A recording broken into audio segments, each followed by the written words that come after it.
जितने भी साधक हैं, भक्त हैं, बहुत ध्यान से इस सत्संग को सुनेंगे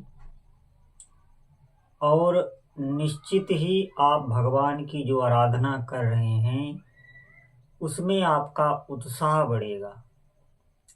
हमारा उत्साह कम कब हो जाता है? जब हमारा मन मलिन हो जाता है। निश्चित ही अगर आपका मन मलिन नहीं है तो भगवान के भजन में उत्साह रोज का रोज बढ़ता है। कभी भी साधक का उत्साह कम नहीं होता। रोज नित्य का नित्य उसका उत्साह बढ़ता है और भगवान के भजन में मन लगने लगता है।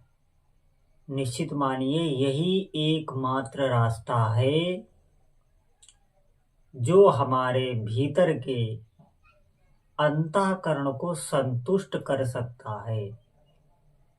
नहीं तो ये हमारा मन मलिन होकर ऐसे ऐसे पाप कार्यों में फंसा देता है जहां से निकलना मुश्किल हो जाता है। आप देखेंगे कि जीव पाप कर्मों में ऐसा प्रवृत्त हो जाता है, ऐसा अधीन हो जाता है, वो निकलना चाहता है उस दलदल से, लेकिन वो निकल नहीं पाता और अंत समय में वो पछताता हुआ अपने प्राणों का विसर्जन करता है। पूरा जीवन वो ऐसे पाप कर्मों में प्रवृत्त रहता है, बार बार वो छटपटाता है उनसे निकलने का, लेकिन बार बार ये मन उसे जकड़ लेता है और यही मन उसकी दुर्दशा कर देता है। आप देखेंगे जो भगवान से विमुख हैं, पापों में प्रवृत्त हैं, ऐसे ऐसे पाप, ऐसे ऐसे भयंकर पाप वो करते हैं और उन्हीं पापों से वो नरक की ओर बढ़ते चले जाते हैं। उससे निकल नहीं पाते, वो निकलना चाहते हैं, फिर वहां से वो नहीं निकल सकते क्योंकि वो इतना आगे बढ़ जाते हैं। ये मन उन पर पूरा अधिकार जमा लेता है। निश्चित मानिए अगर आपको जीवन में आनंद चाहिए तो भगवान का भजन करना होगा। भगवान के भजन से ही ये जीवन की जितनी नकारात्मकता है, जो भी मन की गंदगी है, सब नष्ट हो जाती है। जब मन निर्मल होता है तभी वो प्रसन्न होता है, तभी वो भगवान के भजन में लगता है। उसके भीतर सात्विकता आती है, सत्कर्म ही उससे बनते हैं। पाप कर्म उसे कभी स्वप्न में भी नहीं होते। धीरे धीरे ऐसी अवस्था साधक की आ जाती है। सत्कर्मों में एक बल होता है, सात्विकता में एक बल होता है। जो साधक है वो हमारी इस बात को समझ रहे होंगे। परोपकार की भावना से ही वो साधक प्रवृत्त रहता है। भीतर एक उत्साह, एक उमंग, कभी भी भय को नहीं प्राप्त होता। भगवान हमेशा उसके साथ रहते, उनकी सानिध्य का वो अनुभव करता है।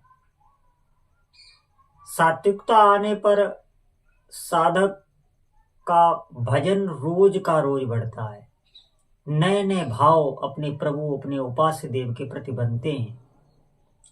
नहीं तो मैं आपको सत्य बता रहा हूं कि इस मनुष्य जीवन का आप लाभ नहीं ले पाएंगे। मृत्यु पर्यंत कभी भी कार्य कम नहीं होंगे, कभी भी आप चैन में नहीं रह सकेंगे। हमेशा मन आपका ऊहापोह में लगा रहेगा। कोई न कोई चिंतन, कोई न कोई भय, कोई न कोई डर, कोई न कोई आसक्ति, कोई न कोई कामना, कोई न कोई लालसा। आप हमेशा व्याकुल रहेंगे। निश्चित मानिए आपको शांति नहीं मिल पाएगी जब तक आप भगवान के भजन में, भगवान का भजन जो साधक करने लगता है, आपको दृढ़ता से करना होगा, बढ़ना होगा प्रभु की तरफ। आप निश्चित मानिए ज्यों ज्यों आपके पाप कम होंगे त्यों त्यों आप भजन में बढ़ते चले जाएंगे। भीतर एक आत्मबल आपके रहेगा और जीवन की जितनी ये उहापोह, मन की चंचलता, नकारात्मकता, जो भी विकार हैं वो बिल्कुल नष्ट हो जाते हैं भगवान के भजन से। भगवान के चरणों में ही जीव को शांति मिलती है, अन्यथा उसे कहीं शांति नहीं मिल सकती।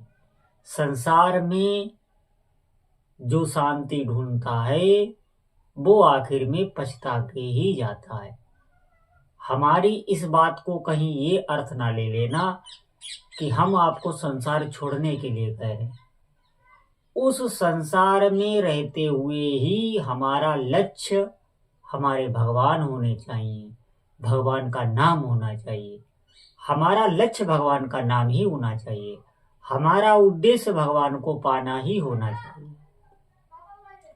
जो भी कामनाएं होती हैं, जो भी वैभव है, वो साधक को अपने हाथ इष्ट देव देते हैं। कभी भी नाम जापक को भगवान से ये नहीं कहना पड़ता है कि प्रभु हमारी ये मनोकामना पूर्ण कर दो, ये मनोकामना पूर्ण कर दो।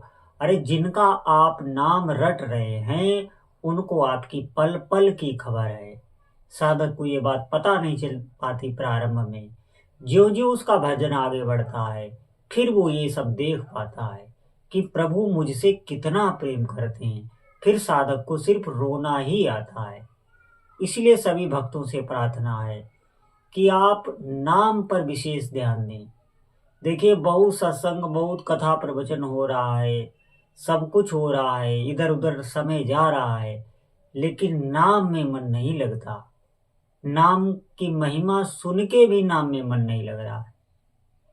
आप दृढ़ता से जबरदस्ती इस मन से नाम जप कराइए।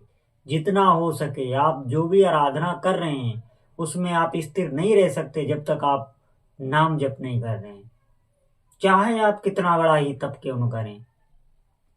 आपको स्थिरता प्राप्त नहीं हो सकती, आप भक्ति में टिक नहीं सकते। 4 दिन आप करेंगे और फिर आप ही अपने नियम को तोड़ देंगे।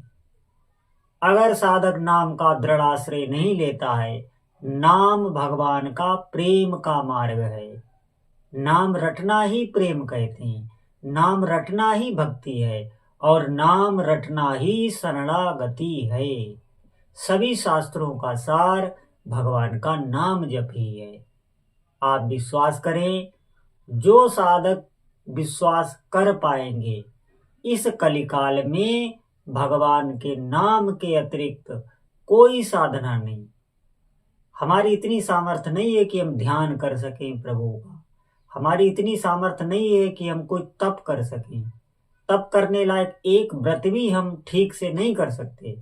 आप देखेंगे तो शास्त्रों में जो साधना बताई हैं उनका सबका सार जो महापुरुषों ने बताया है वो भगवान नाम जप ही है। और आप अपने घर के सभी कार्य करते हुए नाम जप कर सकते हैं। ये अभ्यास से होता है। आप जितना अधिक अभ्यास करेंगे फिर नाम में जब आपको रस आएगा, उस रस के आगे संसार के समस्त रस फीके पड़ जाएंगे। ध्यान देना इस बात पर। भगवान के नाम जप का एक रस होता है, उस रस के आगे संसार का कोई भी भोग आपको अच्छा ही नहीं लगेगा। यहां तक पहुंचने के लिए आपको अभ्यास करना होगा। रोज का रोज जो भी आपने नियम बनाया उसको दृढ़ता से रोज पूरा करना है। सुबह से शाम तक आप भले कार्य क्षेत्र में रहें, लेकिन जब भी आपको समय मिले आप नाम जप करें। इसके लिए किसी पवित्रता की आवश्यकता नहीं। जो भी जीवन में आपको चाहिए वो सब नाम भगवान देते हैं। आप इस पर विश्वास करें। जैसे भी हो, जहां भी हो, आज से ही भगवान नाम जप करने लगे। बोलो जय जय श्री सीताराम।